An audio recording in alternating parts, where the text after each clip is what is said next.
んにちは。スピリチュアルで夢実現を提唱するスピリアルアカデミーザガイアハウスオーストラリアの開運先生術師新海真希です。今日は6月の17日ですね。火星が乙女座に入りますよというお話です。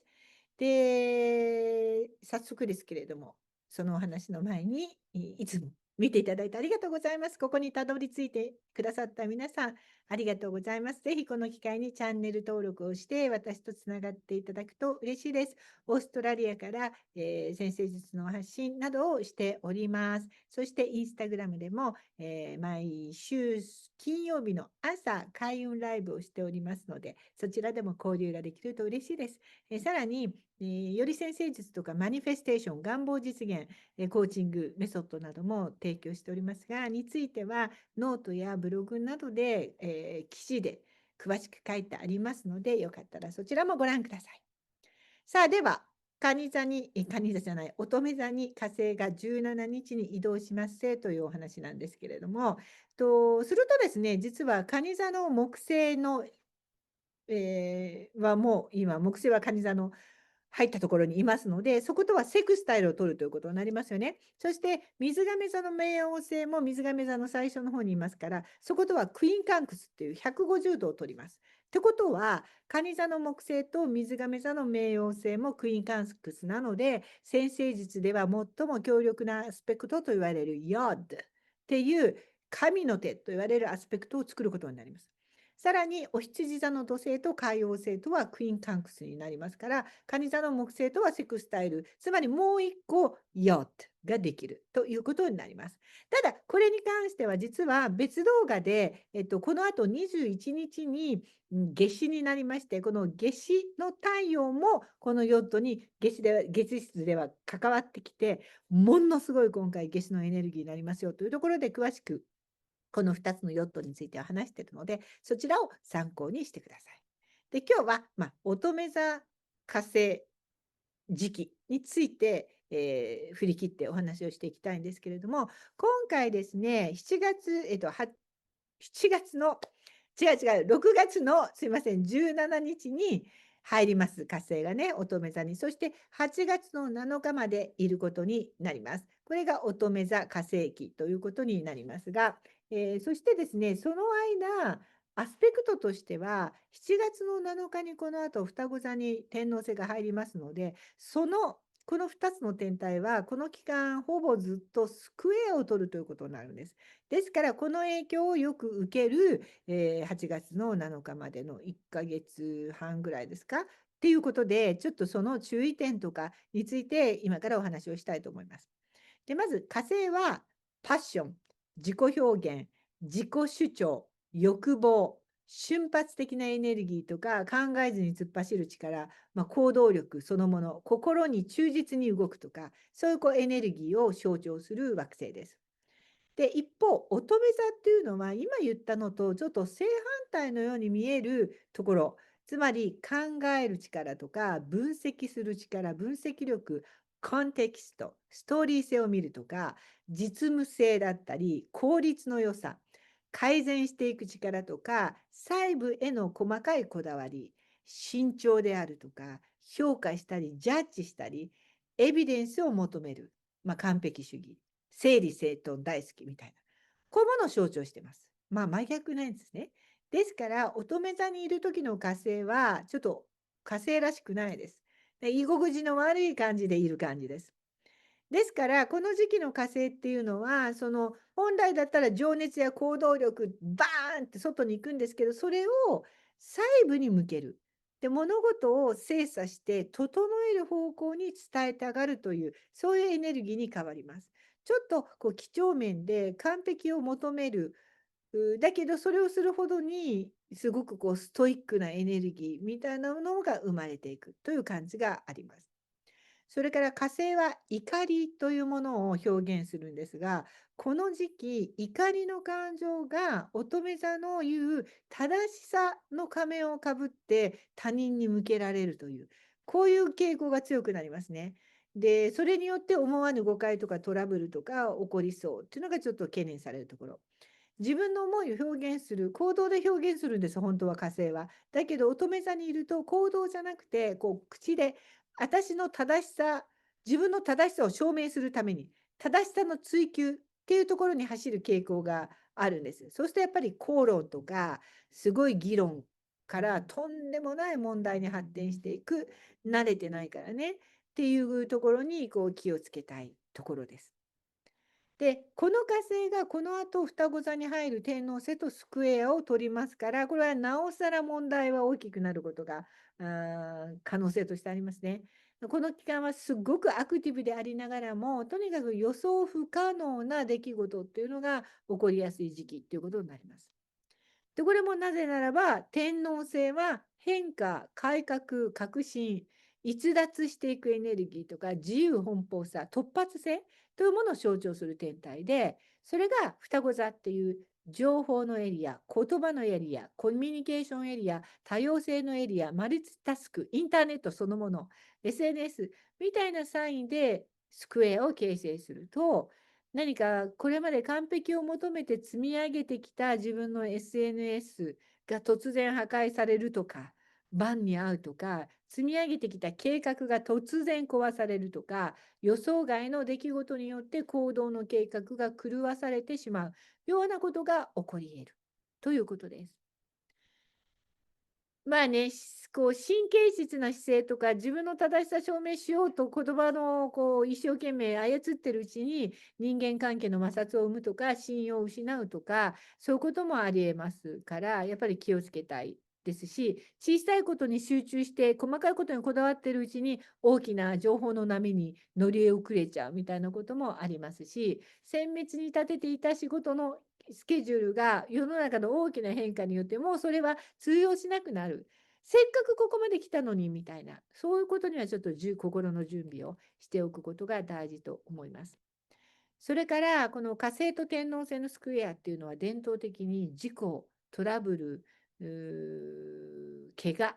突発的な衝撃な行動から起こる何か問題というものを起こしやすいと言えます。だから交通機関の事故、車の運転も気をつけたいし、通信機器の取り扱いなんかにも気をつけたいですね。ネットでの発言からの大炎上とか、人との言い合いなどは本当に要注意。火星が乙女座にあると、言葉での攻撃がすごく正論とか細かいミスの指摘とか、ものすごいなんか嫌なエネルギーとして出る。相手をリズムで追い込んでいくとか。しかもそれが本当は得意じゃないのにやっちゃうから、うまくいかない。みたいなことになるので気をつけたいですね。だからやらない方がいいです。参戦しない方がいいです。そういう戦いには。それから、乙女座って健康運にも関係していますが、健康面では火星が乙女座にあるっていう時には、消化器系とか神経の過敏さ、腸内環境の乱れ、ストレスによる過労なんか一気に現れやすくなるということも言えますね。ですから、すごい乙女座の火星的なね、問題ですよね。私はカラーチャクラクリスタルヒーリング講座クラスっていうのもやっていて、セラピストの人なんかがよく受けてくれるんですけど、私はセラピストではないですけど、すごくセラピーと相性がいいみたいで、例えば、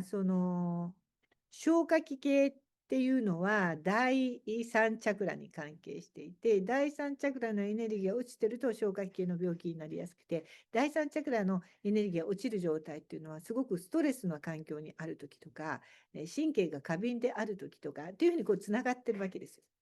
で、そうやって見ていくと、体と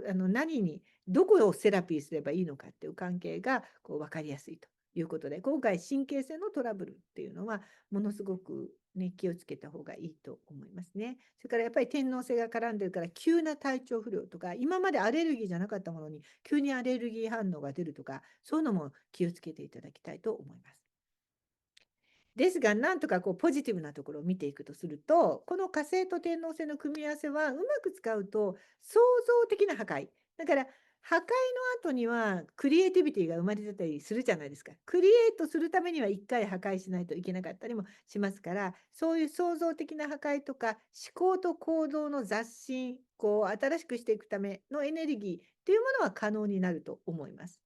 火星の乙女座っていうのは、本来なら地味で細かくて派手さのない努力を積み重ねていくエネルギーなんですけど、そこに天王星が、